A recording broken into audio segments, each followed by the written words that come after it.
બુદ્ધિનું દેવાળું ફૂંકવાનું જો કોઈ ટ્યુશન લેવું હોય તો બીજે ક્યાંય જવાની જરૂર નથી. સરકારી તંત્ર કદાચ વિના મૂલ્યે આ પ્રકારનું ટ્યુશન સારી રીતે પૂરું પાડી શકે છે. જો તમને આ વાતમાં વિશ્વાસ ન આવતો હોય તો મહેસાણા અમદાવાદ હાઈવે ઉપર શિવાલા સર્કલ પર બની રહેલા ઓવરબ્રિજનું ઉદાહરણ જ જોઈ લો. આ ઓવરબ્રિજના અટકેલા બાંધકામ અને તેના પાછળનું કારણ કોઈને પૂછવા જવાની પણ જરૂર લાગતી નથી, પણ તંત્રમાં કેટલી હદ સુધી ચાલતા ભ્રષ્ટાચાર અને તુમારશાહીનું પ્રતિબિંબ આ બ્રિજ બન્યો છે. વિકાસ કરવામાં અધીરા બનેલા તંત્રની આંખમાં જાણે દરેક પ્રકારનો અંધાપો આવી ગયો તેમ લાગી રહ્યું છે.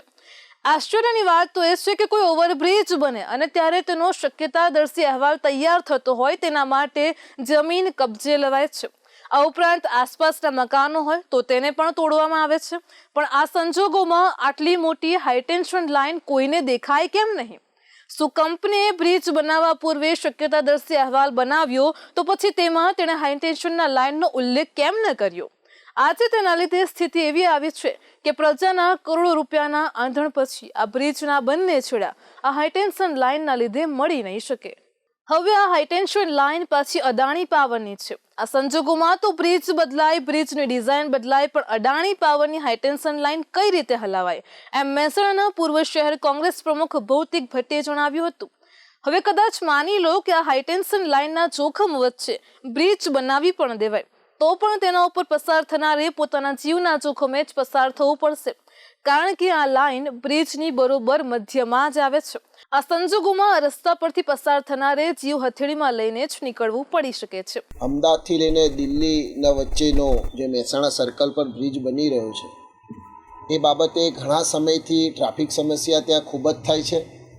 મારું ગુજરાત રાજ્યના માર્ગ મકાન મંત્રીને મેં પત્ર દ્વારા પૂછ્યું છે કે જ્યારે આ બ્રિજનું ટેન્ડર બહાર પાડ્યું હશે, આપશ્રીએ પાડ્યું હશે, એ પછી જે કંઈ કંપનીને આ કામ મળ્યું હશે એને ડ્રોઈંગ તૈયાર કર્યું હશે, બજેટ તૈયાર કર્યું હશે, તો જ્યાં સુધી 50% કામ પતી જવાયું ત્યારે આ લોકોને ખબર પડી કે ભાઈ આ બ્રિજ ઉપરથી હેવી લાઇન પસાર થાય છે.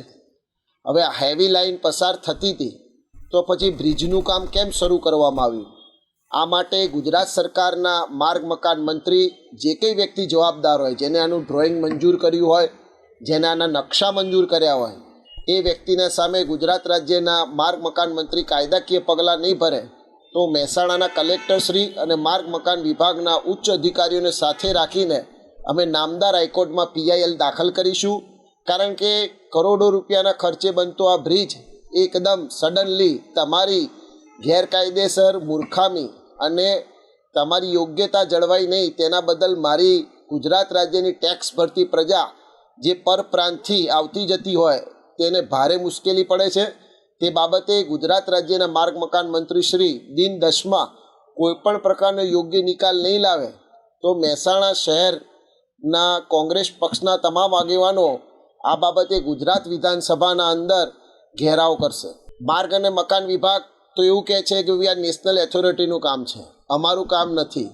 પણ જ્યારે કોઈપણ વસ્તુ બનતી હોય, જ્યારે કોઈપણ બ્રિજ બનતું હોય, માર્ગ મકાન વિભાગ એના સાથે સંલગ્ન જ હોય. તમે જ્યારે ડ્રોઈંગ દોર્યું ત્યારે શું જોયું નહોતું? હવે તો વાત એવી પણ મળી છે કે ભાઈ આ જે પાવર હેવી લાઇન જાય છે તો અદાણીની છે. હવે અદાણી સાહેબ એવડા મોટા વ્યક્તિ છે કે કદાચ આ બ્રિજ બદલાઈ જશે પણ લાઇન નહીં બદલાય. પણ મારું કહેવાનું મહત્ત્વ એટલું છે કે જે પ્રજાના ટેક્સના પૈસે તમે આ બ્રિજનું કામ શરૂ કર્યું છે, પ્રજાના પૈસે, એ પૈસાનું શું? અને આ જે પ્રજા હાલાકી ભોગવી રહી છે તેના સામે તમે તમારું મૂર્ખતાનું પ્રદર્શન સાબિત કર્યું છે, તે એના માટે પ્રજા કેમ દંડાય? તેના માટે અમે આવનારા દિવસોના અંદર જલદ આંદોલન કરવાની પણ ફરજ પડશે. આ બાબતને લઈને મહેસાણા શહેર કોંગ્રેસના પૂર્વ પ્રમુખ ભૌતિક ભટ્ટે જણાવ્યું હતું કે અમે આ અંગે કોંગ્રેસના આગેવાનો અને કાર્યકર્તાઓ સાથે મળીને કલેક્ટરશ્રીને રજૂઆત કરી છે. CM ભૂપેન્દ્ર પટેલને આ પ્રકારના બેજવાબદારી ભર્યા કૃત્ય અને પ્રજાના નાણાંના વેડફાટને લઈને પત્ર પણ લખ્યો છે. તેની સાથે માર્ગ અને મકાન વિભાગ પ્રધાનને પણ આ અંગે જણાવીને તેમની પાસેથી જવાબ માંગતા તેમણે જણાવ્યું હતું કે આખું કાર્ય નેશનલ ઓથોરિટીમાં આવે છે, અમારા હસ્તક તે આવતું નથી. તેમણે જણાવ્યું હતું કે અમને તેમની પાસેથી આવા જવાબની આશા પણ ન હતી. નેશનલ ઓથોરિટી જ્યારે પણ કામ કરતી હોય ત્યારે તે જે તે રાજ્યના સ્થાનિક વિભાગો સાથે મળીને જ કામ કરતી હોય છે. આ તો રીતસરનો તેમણે જવાબ જ ટાળી દીધો. હવે તેમને પણ ખબર છે કે સ્થાનિક આગેવાન છે નેશનલ ઓથોરિટીને ક્યાં પૂછવા જવાનો છે. તેમણે આવો જવાબ ભલે આપ્યો હોય, પણ અમે પ્રજાના નાણાંના વેડફાટનો આ મુદ્દો છોડવાના નથી. જો મહેસાણાનું જિલ્લા તંત્ર અને રાજ્ય સરકાર આગામી દિવસોમાં આ મુદ્દાને લઈને યોગ્ય કાર્યવાહી નહીં કરે તો પછી અમારી પાસે પણ આ બાબતને લઈને જન આંદોલન સિવાય કોઈ માર્ગ નહીં રહે. સરકાર જો આ મુદ્દાનો ઉકેલ ન લાવી તો અમે પણ આ મુદ્દે આગામી દિવસોમાં વિધાનસભાનો ઘેરાવ કરવાનું પણ આયોજન ધરાવીએ છીએ. ગુજરાતની પ્રજાના નાણાં આ પ્રકારના વેડફાટ માટે છે. તંત્રે ફૂકેલા બુદ્ધિના દેવડાને લઈને કોંગ્રેસ આગામી સમયમાં પ્રજાકીય નાણાંના વેડફાટને લઈને હાઈકોર્ટમાં પણ જાહેરહિતની અરજી પણ કરવાની છે.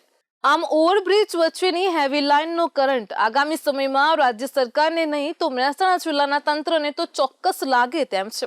તેની સાથે તેઓએ આ પ્રકારનું કામ કરનારી અને તેમાં બેદરકારી દાખવનારી કંપની સામે શિક્ષાત્મક પગલાં ભરવામાં આવે તેવી પણ માંગ કરી છે. ઓવરબ્રિજના અટકેલા કામના કારણે તેનો ખર્ચ કેટલો વધી જશે તેના ઉપર પણ પ્રકાશ પાડવા તેઓએ જણાવ્યું છે. આ સિવાય આ અટકેલા કામના કારણે અમદાવાદ મહેસાણા હાઈવે પરથી પસાર થતા રોજના હજારો વાહનોએ ભારે હાલાકીનો સામનો કરવો પડી રહ્યો છે તેવું પણ તેમણે જણાવ્યું છે. આ ઓવરબ્રિજ થરાદથી અમદાવાદ વચ્ચેના 213 કિલોમીટર લાંબા એક્સપ્રેસવેનો હિસ્સો છે. હવે આ કામમાં જેટલો વિલંબ થશે તેટલું સરકારને ટોલમાં પણ નુકસાન તો જશે જ. હાલમાં તો સરકારી તંત્રમાં આ કામને લઈને રીતસરની ચુપ્પી સાધી લેવાય છે. આ મુદ્દાને લઈને કોઈ મોઢું ખોલવા પણ તૈયાર નથી. એટલે જ્યાં સુધી નવીન ઇન્ફ્રાસ્ટ્રક્ચર, નવા રોડના ડેવલપમેન્ટના કામો આદરણીય મોદી સાહેબના નેતૃત્વમાં થઈ રહ્યા છે. આ નવો જે રોડ બને છે એ construction company Vagad construction company કામ કરી રહી છે.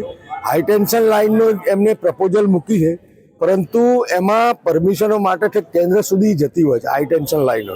એટલે ક્યાંક એમાં સમય લાગી રહ્યો છે, જેને કારણે આખા બ્રિજનું કામ રોકાઈ રહ્યું છે. માન્ય લોકસભાના આપણા સાંસદ હરિભાઈ અને મારી બંનેની ધ્યાનમાં આવ્યું છે. અમે આગામી સત્રમાં સાથે રહીને આ પરમિશનની જલ્દી મળી રહે અને આ બ્રિજનું કામ જલ્દી ચાલુ થાય એ માટેના અમે સાથે મળીને પ્રયત્નો કરવાના છે. છેવટે આ અંગે હોબાળો વધતા પક્ષના સાંસદ મયંક નાયક સરકારના બચાવમાં ઉતરી આવ્યા હતા. તેમણે જણાવ્યું હતું કે રાજ્યમાં માર્ગ વિકાસ યોજનાઓના કામો થતા જ હોય છે અને તેમાં કંપનીએ હાઈટેન્શન લાઇન અંગે દરખાસ્ત મૂકી હતી અને તેને બીજે ખસેડવાની પણ વાત હતી.